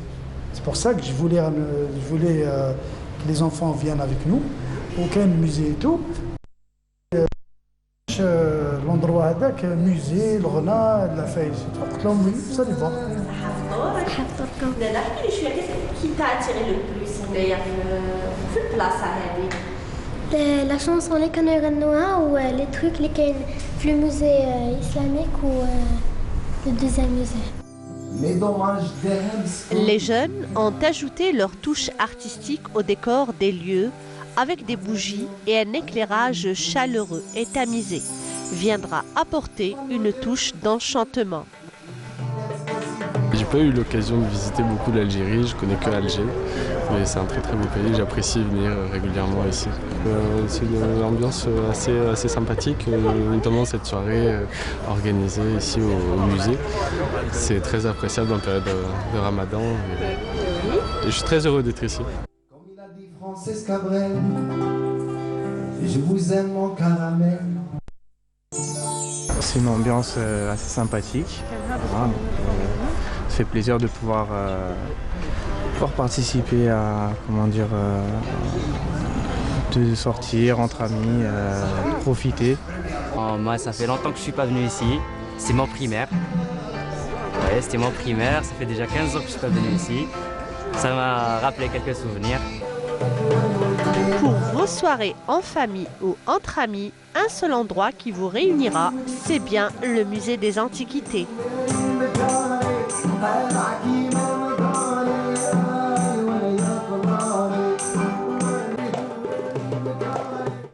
Alors du coup, ils sont avec nous, ceux qui organisent cet événement. Elle s'appelle Shaines Karakash, bonjour. Bonjour. Je ne me suis pas trompé sur le nom. Du tout, non. Ça va aller. Ça Et va. Fares Tamash, bonjour. Bonjour. Alors ils ont une drôle d'histoire, c'est-à-dire que quand, si on devait parler un peu de leur aventure, surtout avec le musée des Antiquités et des Arts Islamiques, elle a commencé d'abord à travers des études et à travers un projet estudiantin. Exactement. Un projet de fin d'études. Tout à fait. Vous étiez étudiants à l'ESA tous les deux? Tout à fait. On était étudiants à l'ESA. Vous avez fait quoi à l'ESA? On était étudiants tout d'abord en master, déjà en master marketing international. D'accord. Par la suite, on a bifurqué vers un master en entrepreneuriat. D'accord. Chose qui nous a conduit là où nous sommes aujourd'hui. Et là où vous êtes aujourd'hui, c'est que vous organisez cet événement. Alors juste pour arriver à l'organisation de cet événement, c'est-à-dire l'année dernière, c'était la première fois, je ne me trompe pas? C'est ça, en fait à la base, il y a ce qu'on appelle le bureau des étudiants à l'ESA. Oui. Et donc on était membre du bureau des étudiants, on avait l'habitude d'organiser plein d'événements au niveau de l'école. Et dès la fin de notre mandat, on était arrivé au stade de projet de fin d'études en master entrepreneuriat. Et on s'est dit pourquoi on est bon en événementiel. On essaye de faire ça avec une plus grande envergure. Donc on a décidé de réaliser le projet au niveau du musée des Antiquités. Et là, vous vous faites parrainer, ou plutôt votre partenaire, c'est une autre agence événementielle ou de communication ou de production, on ne sait même plus comment les qualifier aujourd'hui. Vous montez votre projet, vous finissez major de promo, vous avez quoi, 21 sur 20, c'est ça? C'était pratiquement ça? Autour du 22 sur 20. 22 sur... Ouais, parce que vous avez été les premiers, je pense, de par tous les étudiants et les diplômés que j'ai rencontrés, vous avez été les premiers à réaliser réellement un projet concret. C'est-à-dire vous n'étiez pas sur de la théorie ou sur un stage avec une entreprise. Exactement. Vous avez carrément monté le projet pour le raconter ensuite dans une soutenance. Tout à fait. Ça devait être fabuleux, ça. C'est en fait un petit peu, c'est une belle expérience déjà à la base, et puis ça nous a conforté dans notre idée de nous lancer dans l'événementiel, c'est-à-dire que là c'était un petit peu un premier test, et par la suite on s'est rendu compte qu'on aimait faire ça, et d'où là voilà, notre lancement, la création de notre propre agence. Alors pourquoi Phoenix? Phoenix, parce que le Phoenix renaît toujours de ses cendres. Le Phoenix, c'est en général l'aboutissement de plusieurs années d'échecs qui font qu'on va se faire appeler Phoenix. Quand on commence sa vie, alors sont ceux qui vont appeler leur projet Phoenix. L'histoire est assez drôle parce qu'en fait, c'était le bureau des étudiants qui s'appelait Phoenix. D'accord. En fait, à l'ESA, chaque année, il y a un nouveau mandat de bureau des étudiants avec un nouveau nom. Et quand on était arrivé à l'école, il y avait une petite phase où le bureau n'existait pas, vraiment. En fait, il y avait un petit blocage et donc on a décidé de refaire naître le bureau des étudiants. Donc on l'a appelé Phoenix. Et à la fin de notre mandat, le Phoenix était mort et on a décidé de nommer l'agence Phoenix Agency. Ah oui, vous le faites renaître. Voilà. C'est pas mal ça. Alors du coup, on se retrouve tous les soirs, on rentre dans le projet, vous montez votre boîte événementielle. Ça va, ça se passe depuis le lancement? Ça va. C'est pas trop dur. On a eu des démarrages un peu timides. Déjà de par le climat, cette année on a eu quand même un mois de mai, un mois de juin plutôt pluvieux. Mais ça va, en fait on remarque que les Algériens ont un réel engouement pour les soirées au niveau d'endroits tels qu'un musée. C'est des soirées quand même culturelles, assez distrayantes. Alors du coup, ça se passe tous les soirs donc, au musée des Antiquités et des Arts Islamiques, c'est ça? C'est les Arts Islamiques à côté? En fait, c'était anciennement nommé Musée des Antiquités et des Arts Islamiques. Il a été rebaptisé Musée public national des Antiquités. Ah, il n'y a plus les Arts Islamiques? En fait, si, c'est deux pavillons. Il y a deux pavillons. Et vous êtes du côté des Antiquités? Non, on est de deux côtés. En fait, il y a deux pavillons, pavillon des Antiquités, pavillon des Arts Islamiques. Et un très grand jardin. Et là, donc, on a aménagé le jardin et les gens peuvent visiter les deux pavillons, et des Antiquités et des Arts Islamiques. Laissez-moi deviner le concept, c'est-à-dire que tous les soirs, les visites sont gratuites? Les visites sont incluses dans l'offre. Ah, sont incluses dans l'offre. Désolé, il n'y a pas de problème. Alors du coup, sont inclus dans l'offre avec guide ou sans guide? Sans guide. Sans guide? Sans guide. Ah, on peut se balader tout seul? On peut, en fait, tout est vraiment bien indiqué. C'est ça. En fait, le musée retrace l'histoire de l'Algérie depuis 2500 ans. Il faut dire que c'est aussi le plus ancien musée d'Afrique. Il a été érigé en 1897, si ma mémoire est bonne. Et voilà, c'est quand même le plus ancien musée d'Afrique, donc il y a tellement de choses à voir. Alors du coup, on accède, on fait une visite, on ressort, on s'installe dans le jardin. Ou l'inverse. Ou on rentre, on s'installe dans le jardin. Ou on peut commencer par le jardin et puis on fait la visite au milieu, ça c'est clair. Ensuite, qu'est-ce qui se passe artistiquement? Artistiquement, on a des concerts de musique chaque soir. Donc c'est la promotion en fait d'artistes amateurs. Donc c'est des groupes qui viennent de différentes wilayas, c'est des groupes qui viennent de se former ou qui existent déjà depuis un certain moment mais qui sont en plein développement. Donc on les invite à venir à partager avec nous leur art. Il y a aussi des expositions, Shahinez va en parler. En fait c'est des expositions d'artistes amateurs, des exposants qui font de la peinture, de la mosaïque, de la sculpture, des bijoux. Donc c'est en fait une petite animation supplémentaire durant nos soirées. D'autant plus que nos clients sont friands de ce genre de réalisation. Voilà. C'est cool ça. Et nous organisons par ailleurs des tombolas chaque soir. Et voilà, en fait, ça rajoute un petit plus au programme. Accès à combien? Il est à 1200 dinars, incluant un qalbelouz, une bouteille d'eau et un thé. Et en plus de la visite du musée, bien sûr, l'accès à toutes les animations que nous avons précédemment citées. Ça, c'est bien. Alors, juste petit message, petite lettre que l'on va envoyer sur les hauteurs de Cuba au ministère de la Culture. Ce genre d'événement, en plus de leur impact sur la population, qui les réconcilie avec les musées, on connaît bien le sujet ici sur ce plateau. C'est une aventure qui avait été menée il y a plus de 4 ans dans les fins fonds des débuts de ces aventures-là, si on devait dire les choses ainsi. En plus de leur impact sur la population, donc ramener les gens au musée, les refaire sortir, faire dépoussiérer les musées qui n'ont pas été mis en avant depuis des années, vous le savez tous. Il y a aussi une contribution qui est faite par ce genre d'agence, donc la vôtre par exemple, vous payez une location, j'imagine. C'est un partenariat qu'on fait avec le musée. Ah, vous payez, mais il y a une rétribution au musée. Tout à fait. Il y a une rétribution au musée. Alors que les musées ont un statut d'EPA, si je ne me trompe pas, donc ils n'ont pas de caractère commercial dans leur activité. Donc du coup, ce que vous faites, vous, ça leur permet au moins de respirer un peu. Et ça permet aussi de générer des fonds. Surtout en cette période de crise où on dit faut rentabiliser les choses. Mais il faut le rentabiliser en laissant les gens faire aussi, surtout le secteur privé. Je ferme la parenthèse, ministère de la Culture. Donc du coup, vous continuez jusqu'à la fin ? Oui, jusqu'à la fin, Inch'Allah, à la fin du mois de Ramadan. J'espère qu'il fera beau. Je vous le souhaite, je vous le souhaite sincèrement, parce que sans ça, ça va être un peu compliqué, j'ai envie de vous dire. C'est vrai que vous n'avez pas été gâtés cette année entre le début du mois sacré et ce week-end. Sinon, ce soir, vous avez quoi au programme ?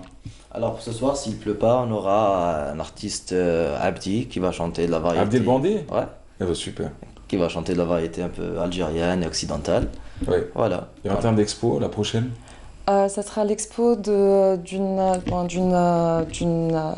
artiste amateur qui fait en fait des bijoux. D'accord. Donc voilà, donc des bijoux et des comment ça s'appelle, des dreamcatchers. Donc c'est des attrape-rêves. Ah bah oui. Voilà. D'accord. Ça commencera quand ? Elle commence. En fait, nous avons plusieurs expositions durant tout le mois. D'accord. Et c'est en fait c'est un roulement. Voilà. Bon, qu'est-ce que je pourrais vous souhaiter ? Beaucoup de réussite. Une bonne continuation et puis un bon Ramadan. Un bon Ramadan, ça c'est voilà. sûr. Une bonne réussite aussi. J'allais dire quoi ? Après Ramadan, vous pensez à quelque chose ou vous allez vous arrêter un peu comme toutes les autres boîtes qui ont ce défaut de faire des hold-up pendant Ramadan et de s'arrêter juste après ? Alors, bien sûr qu'on a d'autres projets. On développe des projets là en ce moment, donc le Ramadan. Et ouais, on espère faire continuer dans la promotion quand même d'artistes amateurs, la promotion du patrimoine culturel, mais aussi on a d'autres projets. Contribuer au fait que les Algériens se approprient un peu leur vie. C'est ça. Voilà. Et qu'ils puissent ressortir enfin. En tout cas, vous leur apportez du plaisir et du bonheur et merci à vous d'avoir partagé avec nous cela. Ce qui est à retenir aussi, c'est un peu le début, hein, c'est pas mal. Commencer par un projet de soutenance, finir par une réelle agence événementielle et puis réitérer l'expérience après avoir été accompagné par une boîte professionnelle au départ, le refaire seul et de meilleure manière, ça veut dire que tout le mérite vous revient. Merci encore d'avoir été là. Shaynaz Karakash et Fares Tema sur le plateau Phoenix Event. C'est ça, je me trompe pas. Phoenix Agency, pardon. Ouais. Ah bah oui. Phoenix Agency qui doit faire beaucoup plus de choses que de l'event. C'est ça. Et ben voilà. Allez, quant à nous, on se retrouve dans quelques instants avec Maya Amrani, fil conducteur du jour, la consommation. On avait parlé de gaspillage de pain tout à l'heure, on a parlé du jeûne et du sport avec Jalil Miraska, et là on finit avec Maya Amrani et Linda Oumaya, nutritionniste et spécialiste dans la médecine esthétique, avec elle on reviendra sur les questions de jeûne, de consommation, de nutrition, un peu de tout. On y revient en tout cas, ce sera dans quelques instants, juste après ce reportage de Maya Amrani d'ailleurs, qui se déroule au Mougar, avec ce Mougar cette année conjugué au féminin. Hier c'était Malia Saadi qui était sur scène, il y a d'autres artistes d'ailleurs, vous aurez dans la semaine, vous aurez Lila Bolsali aussi. Allez on y va, on se retrouve juste après. Les soirées ramadanesques incitent les familles à sortir après le repas du Ftor pour le plaisir de découvrir un spectacle ou une agréable soirée musicale. À la salle Le Mougar, les deux talentueuses chanteuses aux voix mélodieuses animent cette soirée sous le thème « Point féminin ».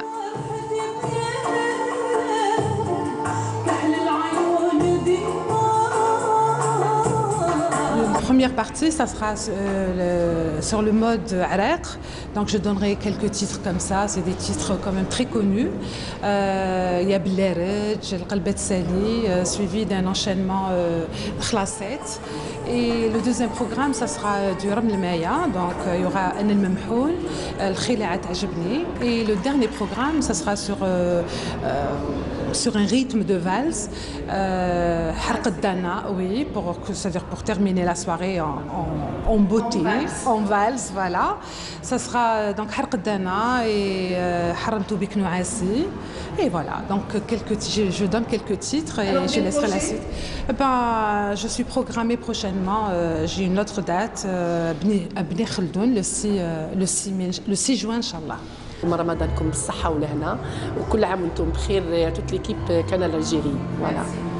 La salle Mogar est toujours programmée pour les artistes bien sûr et à chaque fois, c'est-à-dire on sera toujours deux artistes. Bon, il y a la première qui a commencé par le programme Andalous, bien sûr. Et vous connaissez très bien Hassib Abdalraouf, comme d'habitude, pour ouvrir le ballet. Je commence toujours, malgré elle a commencé par l'Andalous. C'est vrai que l'Andalous, il est réservé pour certains gens. Voilà, donc je commence par un programme un peu algérois, comme d'habitude, un peu staïfi, un peu chaoui, kabyle, un peu de tout. Voilà. Le public, charmé par ses voix puissantes, accompagné par une musique arabo-andalouse, n'hésite pas à manifester sa joie par de forts applaudissements.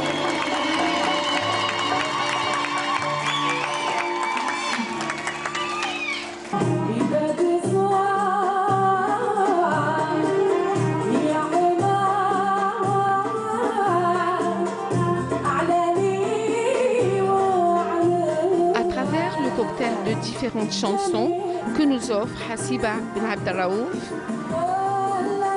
et Lamia Madini qui nous font voyager et même rêver de l'Éden, l'espace d'un soir.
Les enfants. Très bien. Ouais, c'était les vôtres hier. Oui. Ouais. Le garçon est très réservé. Ouais. Et la fille est très... C'est les peace and love, le garçon. Ouais, et la fille? Ah, ça c'est la dynamique. Amour, gloire et beauté. C'est ça, hein? Tout à fait.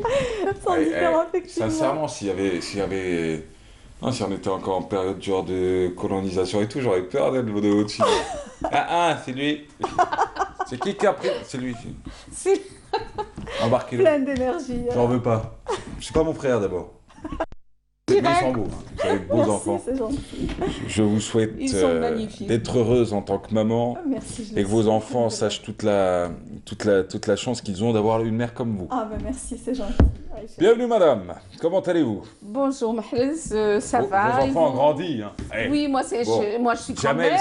J'ai des petits-enfants. Voilà, Jamel c'est quand même... il est papa maintenant. Il est papa de 3 enfants quand même. Hein? Oui. On y va? Et puis vous les connaissez, ces enfants aussi? Je connais les enfants, les Jamel et la maman. Voilà.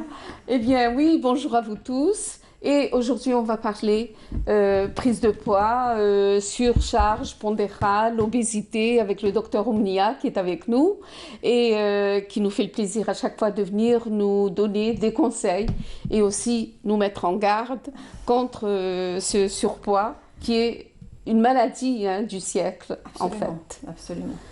Le plaisir est pour moi d'être avec vous et avec Mahrez.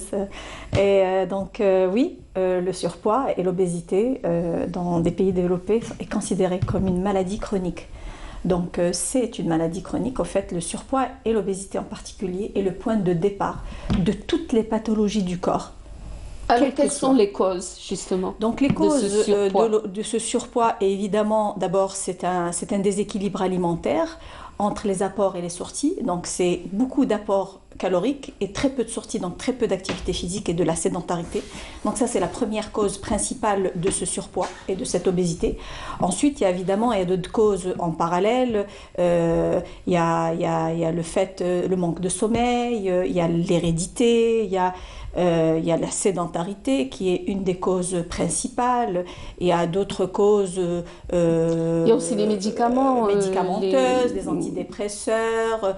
Voilà. Donc il y a l'hypothyroïdie aussi qui peut provoquer aussi une surcharge. Même la ménopause, le stress. Le fait de manger vite, la tachyphagie qui est aussi une des causes en particulier chez les enfants, le fait de manger vite. Il y a une hormone qui est sécrétée par le cerveau qui est la leptine et qui n'est pas sécrétée.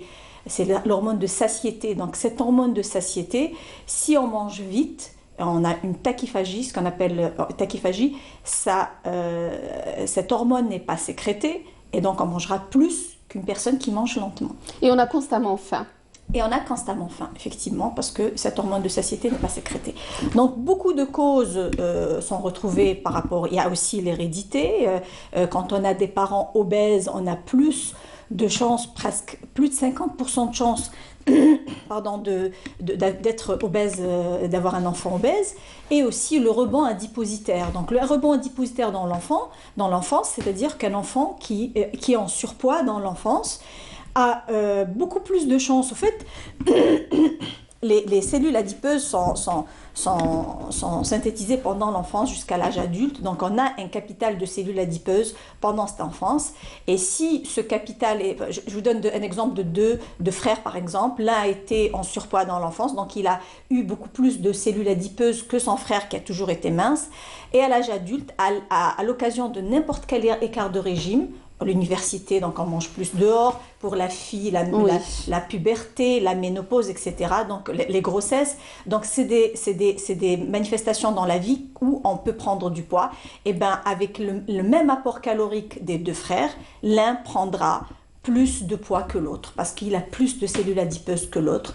Et à ce niveau-là, c'est très injuste, parce que parfois, la personne mince mange plus que la personne en surpoids et c'est l'autre qui prend du poids. Voilà. C'est vraiment l'injustice de la... C'est pour ça que j'insiste sur le fait que les enfants, il ne faut pas que les enfants prennent du poids parce qu'un enfant obèse est un adulte triste. Justement, obèse. Comment découvrir que... Oui, un adulte susceptible d'être plus susceptible d'être obèse. Ce qu'on remarque le plus dans notre société, quand je dis société...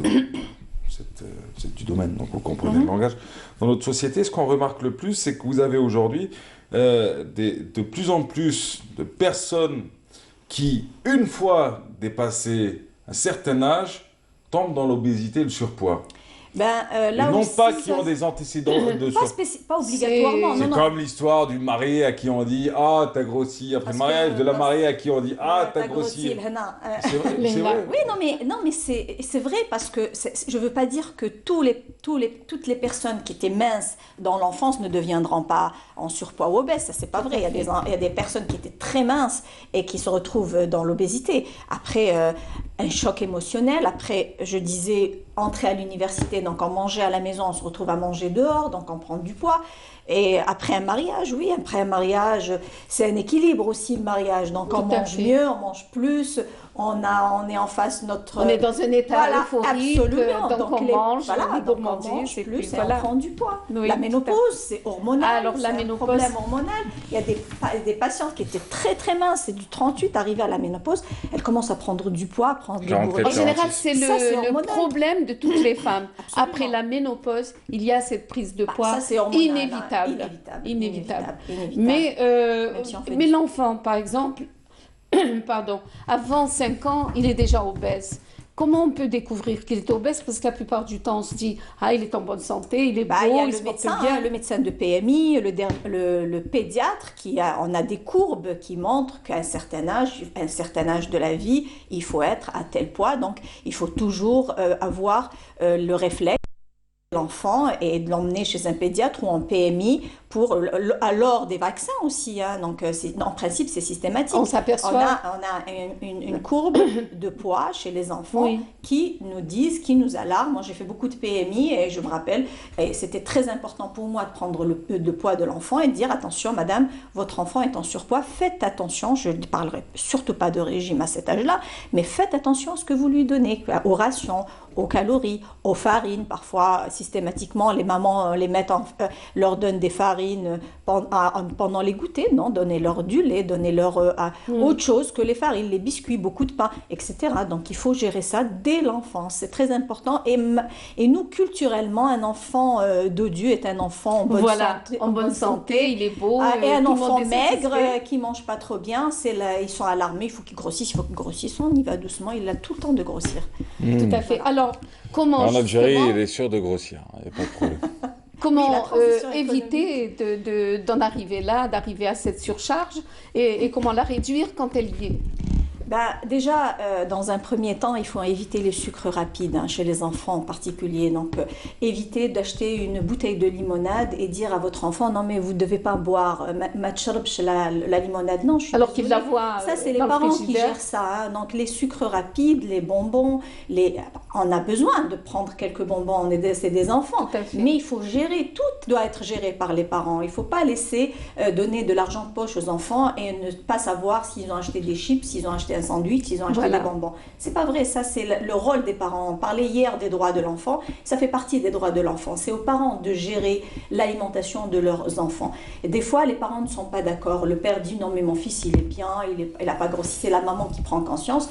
La maman fait attention aux achats, le papa ou le contraire est vrai aussi. Hein.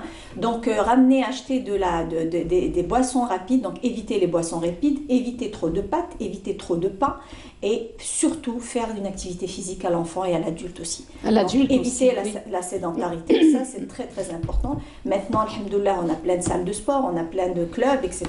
Donc, il est très difficile de dire je ne peux pas faire et à la limite mettre des baskets et aller faire de la marche. Il y a plein d'espaces maintenant verts où on peut faire de la marche. Donc, il y a pas mal de solutions pour éviter d'être sédentaire. Hein, c'est juste une organisation. Alors, durant le mois de Ramadan, justement, c'est là où il y a prise de poids.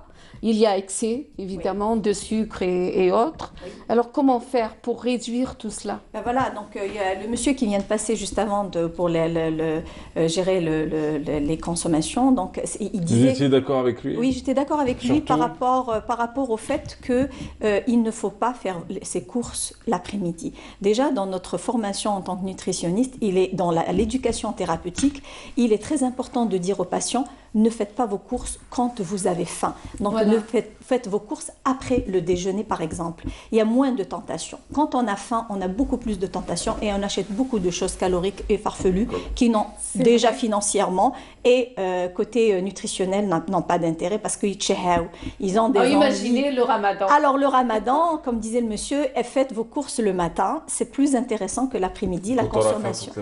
Voilà. C'est... Alors que faut-il consommer le plus? Vous allez vous rendre compte qu'à Boufarik, pour les zlabia, c'est l'après-midi, le pic est vers 5 heures. Hein. Et pour le reste, c'est un peu chaude la zlabia, vous voyez, la zlabia froide, autant manger celle de la veille. Dans le micro-ondes. Oui, pour être plus chaude. Pour le nutritionniste, Ah oui, pardon, j'aime pas le micro-ondes. On me parle de... Voilà, non mais c'est controversé aussi, hein, le micro-ondes. Machallah, heureusement vous êtes rattrapés. Non mais juste une parenthèse, parce que je vous laisse finir sur votre dernier point, mais la différence entre les frères et sœurs, je suis complètement d'accord avec vous. Hein. Je suis issu d'une famille, né d'une famille, ou issu d'une famille de 6 personnes, un père, une mère, 2 frères et une sœur. Et tous sont minces, mais de chez mince, je parle surtout de mes frères, mais minces de chez mince. C'est-à-dire qu'entre eux et un cure-dent, il existe peut-être quelques centimètres. Mais je suis le seul à prendre du poids. Comment vous étiez dans l'enfance? J'étais comme eux, j'étais normal, quoi. Mais c'est peut-être aussi... C'est le 21 boulevard des Martyrs qui m'a détruit. C'est au sandwich d'à côté. Non, mais il y a aussi l'irrégularité dans le sommeil aussi. Vous avez ça, le sommeil. Je vous présente mon frère, il dort avec 2 tablettes de chocolat. Il y a un métabolisme aussi. C'est affreux. Le métabolisme et aussi, en fait, à un moment donné, vous avez dû faire trop d'excès et que vous le payez maintenant. C'est plus facile de prendre du poids que d'en perdre. Hein. C'est vrai, clair. ça. Voilà, et l'excès de fatigue aussi. Le manque de sommeil. Nos mères, ils disaient, oui, Smina, parce qu'elle dort beaucoup. Ben non, hein, le manque de sommeil, c'est tout à fait le contraire. Manque de sommeil provoque un surpoids, surtout chez l'enfant. On peut prendre jusqu'à 700 grammes de poids par semaine chez un enfant qui manque de sommeil. Manque de sommeil. Absolument. C'est-à-dire que le sommeil, non seulement il est régénérateur quand il est fait au bon moment, mais il permet une perte de poids. Une stabilisation. Une prise. Le sommeil, oui. Permet le manque de sommeil provoque une prise de poids. Voilà, le surplus de sommeil, quand on mange beaucoup et qu'on va dormir aussi, provoque le surpoids. Absolument. Alors que doit-on manger finalement pour ne pas prendre de surpoids? Évidemment. Attention, c'est la manger sainement, manger beaucoup de légumes et de fruits, manger des protéines.